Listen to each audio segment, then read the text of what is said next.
Hello बच्चों, पिछले term पे मैंने आपको किया है कि वेक्टर के कंपोनेंट करना बताया था कि टू डायमेंशन में किया है कि वेक्टर को किया है कि कैसे रिजोल्व किया जाता है। आज हम वापस किया है कि टू डायमेंशन रिजोल्यूशन पे बेस्ड कुछ क्वेश्चंस की प्रैक्टिस करते हैं। देखिए,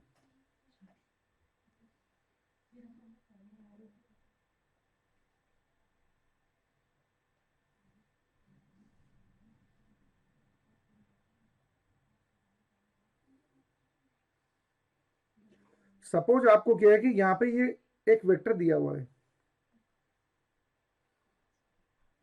ये फोर्स दिया आपको 20 न्यूटन, जो यहाँ से क्या है कि 30 डिग्री एंगल बना रहा है। आपको फिगर में एक फोर्स दिया है जो क्या है कि नेगेटिव एक्स डायरेक्शन से 30 डिग्री एंगल बना रहा है। इस फोर्स के क्या है कि कंपोनेंट करने हैं हमको एक्स और वाई डायरेक्शन में, और इसकी क्या है कि यूनिट वेक्टर फॉर्म में इक्वेशन लिखनी है। आपको बताया था जब भी किसी वेक्टर के कंपोनेंट करने होते हैं, जिस एक्सिस के अलोंग करने होते हैं उसी एक्सिस पर क्या कर देते हैं, हम परपेंडिकुलर ड्रॉप कर देते हैं। इस 20 न्यूटन से क्या है कि हम क्या करेंगे, एक्स और वाई दोनों पे क्या है कि परपेंड ड्रॉप कर देंगे। तो ये ड्रॉप कर दिया।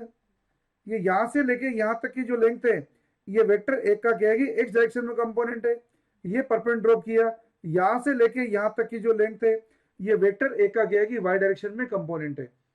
आपको बताया था जिधर एंगल बन रहा होता है उधर कोस वाला कंपोनेंट आता है, और दूसरी साइड क्या है कि साइन वाला कंपोनेंट आता है। तो बच्चों यहाँ एफ एक्स की वैल्यू क्या होगी, एफ एक्स की वैल्यू होगी 20 cos 30, और cos 30 डिग्री की वैल्यू आपको पता है वो होती √3/2। तो ये बन जाएगा 10√3 न्यूटन। ओके, अब आपको बताते हैं एफ वाई के बारे में। एफ वाई क्या बनेगा बच्चों, एफ वाई बनेगा 20 sin 30। sin 30 डिग्री की वैल्यू कितनी होती है, 1/2। ये बनेगा 10 न्यूटन।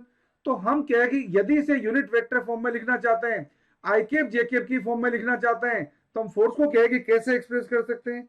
इस फोर्स को हम एक्सप्रेस कर सकते हैं 10√3 आई केप। लेकिन याद रखिए इसे माइनस लिखना पड़ेगा, क्योंकि यहाँ पे क्या है कि ये माइनस एक्स डायरेक्शन में। ओके, ये गलती मत करना आप। प्लस 10 जे केप, ये हमारे पास क्या है कि इस 20 न्यूटन फोर्स की यूनिट वेक्टर फॉर्म में, कंपोनेंट फॉर्म में इसकी इक्वेशन आ चुकी है। ओके, अब आपको क्या है कि बताते हैं वेक्टर का 3 डायमेंशनल रिजोल्यूशन। अब आपको बताते हैं वेक्टर का 3 डायमेंशनल रिजोल्यूशन। ये बहुत इंपॉर्टेंट होता है ये, क्योंकि स्पेस में क्या है कि वेक्टर को इमेजिन करना बड़ा डिफिकल्ट काम है। तो 3 डायमेंशनल रिजोल्यूशन वाली मेथड से हम किसी भी वेक्टर का 3D में क्या है कि रिजोल्यूशन कर सकते हैं, और आसानी से क्या है कि उसकी इक्वेशन बता सकते हैं, और किसी पर्टिकुलर वेक्टर का किसी पर्टिकुलर डायरेक्शन से स्पेस में कितना एंगल बन रहा है वो इस मेथड से हम आसानी से निकाल सकते हैं। तो देखिए इस मेथड को हम क्या है कि कैसे अप्लाई करते हैं, आपको लेके चलते हैं 3 dimensional resolution of a vector. 3 dimensional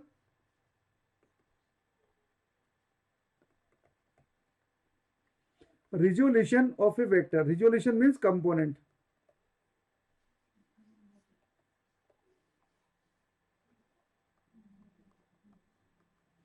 आपको लेके चल रहे हैं 3 dimensional resolution of a vector से। सपोज हम एज्यूम करते हैं एक हमारे पास वेक्टर ए है, जो X Y and Z direction से रेस्पेक्टिवली कितना कितना एंगल बना रहा है, अल्फा बीटा एंड गामा, जैसा आपको फिगर में दिखा रखा है। ये आपको दिखाया X Y and Z direction से हमारा जो वेक्टर ए है, ये यहां से क्या है कि रेस्पेक्टिवली बना रहा है angle alpha beta and gamma. हमने बताया आपको vector A X Y and Z direction से कितना एंगल बना रहा है बच्चों, अल्फा बीटा एंड गामा। और हमने एज्यूम किया है कि वेक्टर ए का X Y and Z direction में कंपोनेंट है X A Y and A Z. ये हमने एज्यूम किया है। तो पहले की तरह ही वेक्टर ए को हम कैसे एक्सप्रेस कर सकते हैं, हम वेक्टर ए को एक्सप्रेस कर सकते हैं। वेक्टर ए को लिखा हमने x vector plus A Y vector plus A Z vector. Okay, और एक्स वेक्टर को हम क्या लिखेंगे, एक्स आई केप। ए वाई वेक्टर को हम क्या लिखेंगे पहले की तरह ही, ए वाई जे केप। और ए जेड वेक्टर को हम क्या लिखेंगे पहले की तरह ही, ए जेड के केप। क्यों लिखा, क्योंकि वेक्टर इक्वल टू क्या होता है बेटा, magnitude of vector multiply by unit vector. Okay, तो ए वेक्टर क्या बन गया बच्चों, एक्स आई केप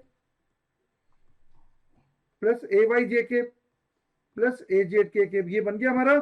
यहां पर एक्स ए वाई और ए जेड क्या है, वेक्टर ए का X Y and Z direction में कंपोनेंट है। Okay, X Y and Z direction में कंपोनेंट है। और ए का मैग्नीट्यूड क्या है, इस ए का मैग्नीट्यूड है जिसे लिखते हैं ऐसे, ये होता है x square plus A Y square plus A Z square का अंडर रूट, ये वेक्टर ए का मैग्नीट्यूड है। इसे हम इक्वेशन 1 डाल देते हैं। न्यूमेरिकल सोल्व करने के लिए आपको x A Y A Z की जरूरत पड़ेगी। तो जैसे आपको क्या है कि पहले क्या बताया था, जिधर एंगल बन रहा होता है उधर कोस का कंपोनेंट आता है बच्चों। तो एक्स क्या बनेगा, एक्स बनेगा ए कोस अल्फा। तो यहां से कोस अल्फा हम क्या लिख सकते हैं, एक्स अपॉन ए, ये हमारी इक्वेशन बन गई 2। सिमिलरली बच्चों ए वाई क्या बनेगा, ए वाई बनेगा ए कोस बीटा। तो ए वाई क्या बना, ए वाई बना हमारा ए कोस बीटा। तो कोस बीटा को हमने क्या लिख दिया, कोस बीटा को हमने लिख दिया ए वाई अपॉन ए। ये हमारी इक्वेशन तैयार हो गई थर्ड। ओके, अब बच्चों आप खुद ही बता सकते हो कि हम ए जेड को क्या लिख सकते हैं, ए जेड को लिख देंगे हम ए कोस गामा। तो कोस गामा क्या हो जाएगा बच्चों, A Z upon A. Very good. तो ए जेड को हमने क्या लिख दिया, ए कोस गामा। तो कोस गामा हमारा क्या बन गया, ए जेड अपॉन ए। ये आपके पास क्या है कि सेकंड थर्ड एंड फोर्थ जो इक्वेशन आई, इन तीनों इक्वेशन का क्या है कि स्क्वायर कर दीजिए, सम कर दीजिए। तो क्या मिलेगा, cos square alpha plus cos square beta plus cos square gamma, क्या मिलेगा बच्चों, X square upon A square plus A Y square upon A square plus A Z square upon A square, ये आपको मिलेगा। तो लिख दीजिए इसे, cos square alpha plus cos square beta plus cos square gamma equal to क्या मिला, X square upon A square plus A Y square upon A square plus A Z square upon A square. और इसे क्या है कि हम ए square को अगर अपन क्या है कि कॉमन ले लें, एलसीएम ले लें, तो क्या बनेगा बच्चों, X square plus A Y square plus A Z square, जो किसके इक्वल था, अभी आपको पहले इक्वेशन बताई थी, जो ए स्क्वायर के इक्वल था। तो ये क्या बन गया बच्चों, X square plus A Y square plus A Z square upon A square, जिसको हम क्या लिख देंगे बच्चों, ये हमारी इक्वेशन आ गई final, cos square alpha plus cos square beta plus cos square gamma equal to क्या बन गया 1। इसे आपको याद रखना है, ये बहुत इंपॉर्टेंट इक्वेशन है। और यहां पर cos alpha cos beta cos gamma, इसे किस नाम से जाना जाता है, cos alpha cos beta and cos gamma को हम जानते हैं डायरेक्शन कोसाइंस के नाम से। Cos alpha cos beta and cos gamma are known as direction cosines along x, y and z directions respectively। बच्चों यहाँ पे cos alpha cos beta and cos gamma को हम जानते हैं direction cosines along X Y and Z directions respectively. आपको पता है sine square theta plus cos square theta क्या होता है 1। तो यहाँ पे कोस स्क्वायर अल्फा को हम क्या लिख सकते हैं, कोस स्क्वायर अल्फा को हम लिख सकते हैं 1 माइनस साइन स्क्वायर अल्फा। कोस स्क्वायर बीटा को क्या लिख सकते हैं 1 माइनस साइन स्क्वायर बीटा। कोस स्क्वायर गामा को क्या लिख सकते हैं 1 minus sign square gamma.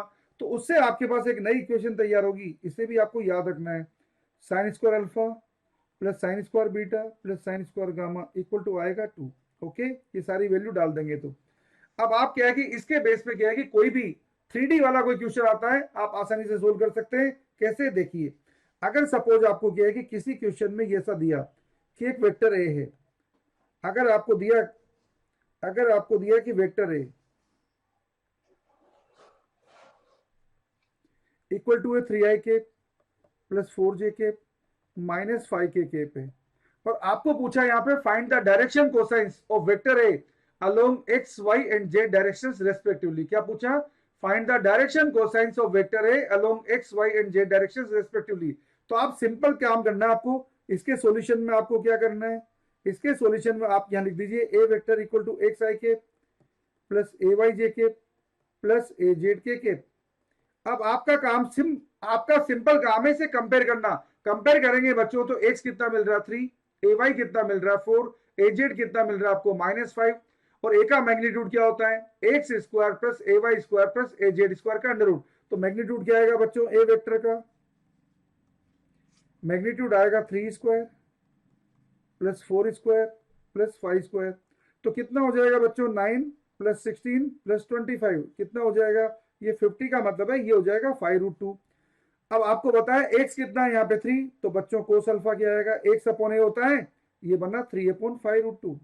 Okay, cos beta क्या बनेगा बच्चों, कोस बीटा क्या होता है, ए वाई अपॉन है, ए वाई कितना है यहाँ पे 4 और ए कितना है 5√2, तो कोस बीटा क्या बना बच्चों 4/5√2। बच्चों कोस गामा क्या बनेगा, ए जेड अपॉन ए, और ए जेड कितना है -5, तो ये कितना हो जाएगा -5/5√2, जिसको सोल्व करेंगे तो कितना आएगा -1/√2। तो ये बच्चों आपको क्या है कि कोस alpha cos beta cos gamma की वैल्यू मिल गई है। अगर कोई आपसे साइन अल्फा पूछे टेन अल्फा पूछे, आप आराम से निकाल सकते हैं। कोस अल्फा से क्या है कि आप टेन अल्फा भी निकाल सकते हैं। कैसे, देखिए आपने क्या है कि कोस अल्फा का एक ट्रायंगल बना लिया, राइट एंगल ट्रायंगल। किसी भी राइट एंगल ट्रायंगल में कोस अल्फा क्या होता है, बेस अपॉन हाइपोटेनियस, ये हो जाएगा 3 और ये हो जाएगा 5√2। अब हम लगा देंगे पाइथागोरस थ्योरम, उससे क्या होगा कि परपेंडिकुलर क्या आएगा बेटा, परपेंडिकुलर आएगा बच्चों यहाँ पे hypotenuse square minus base square. तो हाइपोटेन्यूज स्क्वायर करोगे तो कितना आएगा, 5√2 का स्क्वायर कितना आएगा 50, 3 का स्क्वायर कितना आएगा 9, तो 50 माइनस 9 करोगे कितना आएगा 41, तो उसका अंडर रूट कर देंगे। ये आपके पास क्या आ गया परपेंडिकुलर। तो यहां से बच्चों क्या है कि टेन अल्फा क्या मिलेगा, टेन अल्फा मिलेगा √41/3। इससे आप अल्फा निकाल सकते हैं। तो कभी भी आपके पास कोस अल्फा आएगा उससे आप टेन अल्फा भी कन्वर्ट कर सकते हैं। ओके, तो बच्चों अब आपने क्या है कि यहाँ पे 2 डायमेंशनल एंड 3 डायमेंशनल दोनों टाइप के क्या है कि रिजोल्यूशन करना सीख लिया है। अगले टर्म पे आपको क्या है कि यहाँ पर हम आपको क्या है कि वेक्टर के ऑपरेशंस बताएंगे, जिसमें हम आपको बताएंगे वेक्टर का एडिशन कैसे किया जाता है, वेक्टर का सब्ट्रैक्शन कैसे किया जाता है, और साथ में ट्राइंगल लो, पैरेललोग्राम लो, पॉलीगॉन लो वगैरह क्या होते हैं, एक एक करके आपको क्या है कि इसके बारे में बताएंगे। Thank you very much. Okay.